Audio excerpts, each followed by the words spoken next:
I still see your shadows in my room. I can't take back the love that I gave you. It's to the point where I love and I hate you and I can't. Perkenalkan, nama saya Darwin Joseph Prismabaru dengan NIM 220301500058 dari kelas PJKRC. Nah, pembahasan kali ini yaitu mengenai perkembangan psikososial di dalam materi perkembangan peserta didik. Silakan disimak baik-baik sampai akhir supaya dipahami. Demikian, baik sekarang kita akan masuk ke materi. Pembahasan kali ini yaitu mengenai perkembangan psikososial. Apa itu yang dimaksud dengan psikososial? Pada umumnya, pengertian psikososial adalah istilah yang mengacu pada kesehatan mental, pikiran, dan perilaku seseorang atau psiko berkaitan dengan kebutuhan atau tuntutan masyarakat atau sosial. Di dalam istilah psikososial ini dipopulerkan pada tahun 1950 oleh seorang psikolog bernama Erik Erikson. Ia mengembangkan teori perkembangan psikososial yang dipengaruhi oleh teori psikoanalisis dari Sigmund Freud. Sama seperti Freud, Erikson percaya bahwa kepribadian seseorang berkembang dalam serangkaian tahapan.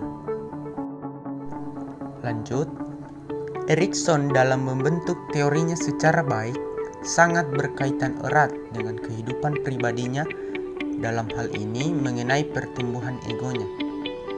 Erikson berpendapat bahwa pandangan-pandangannya sesuai dengan ajaran dasar psikoanalisis yang diletakkan oleh Freud.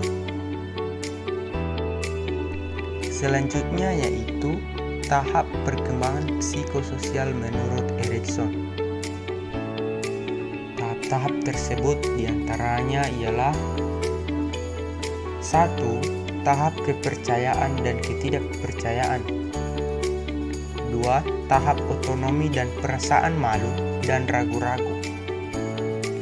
Yang ketiga yaitu tahap prakarsa dan rasa bersalah. 4. Tahap kerajinan dan rasa rendah diri. Kelima, tahap identitas dan kekacauan identitas. 6. Tahap keintiman dan isolasi. Ketujuh, tahap generativitas dan stagnasi, dan yang terakhir adalah tahap integritas dan keputusasaan. Mari kita bahas satu persatu. Yang pertama yaitu ada tahap kepercayaan dan ketidakpercayaan. Tahap ini terjadi selama tahun-tahun pertama kehidupan, yaitu usia kira-kira 0 sampai 1 tahun.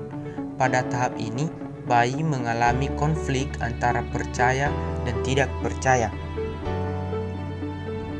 Lanjut, yang kedua yaitu tahap otonomi dan perasaan malu dan ragu-ragu. Di tahap ini merupakan tahap perkembangan psikososial yang berlangsung pada akhir masa bayi dan masa baru pandai berjalan. Otonomi juga dibangun di atas perkembangan kemampuan mental dan kemampuan motorik.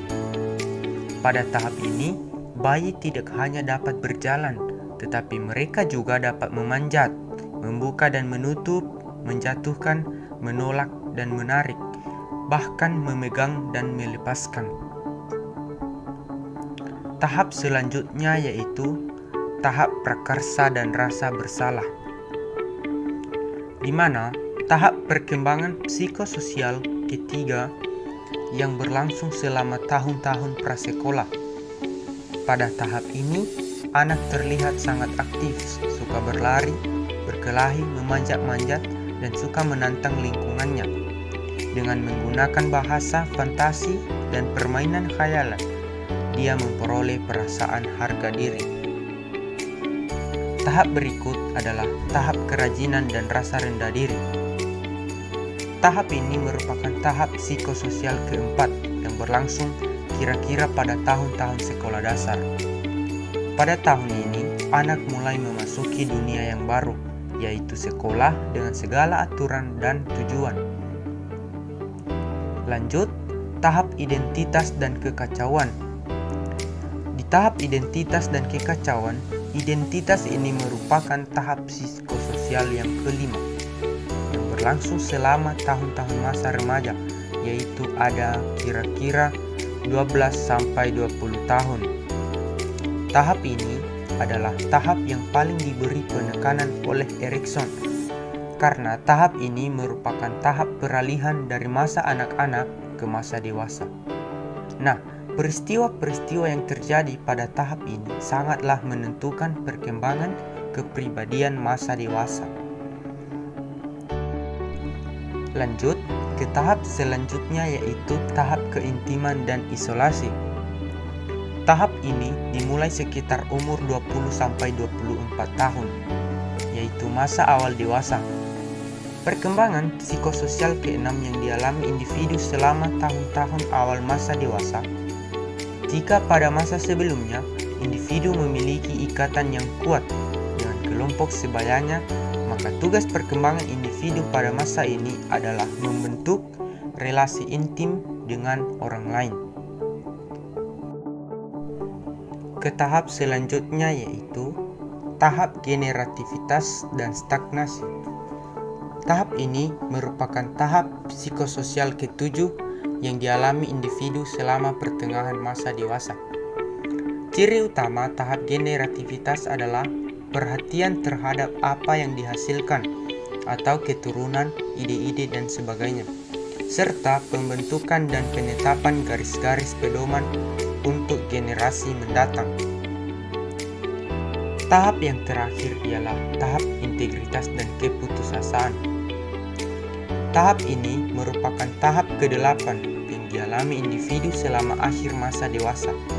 Integritas paling tepat dilukiskan sebagai suatu keadaan yang dicapai seseorang setelah memelihara benda-benda, orang-orang, produk-produk, dan ide-ide, serta setelah berhasil melakukan penyesuaian diri dengan keberhasilan dan kegagalan dalam kehidupannya.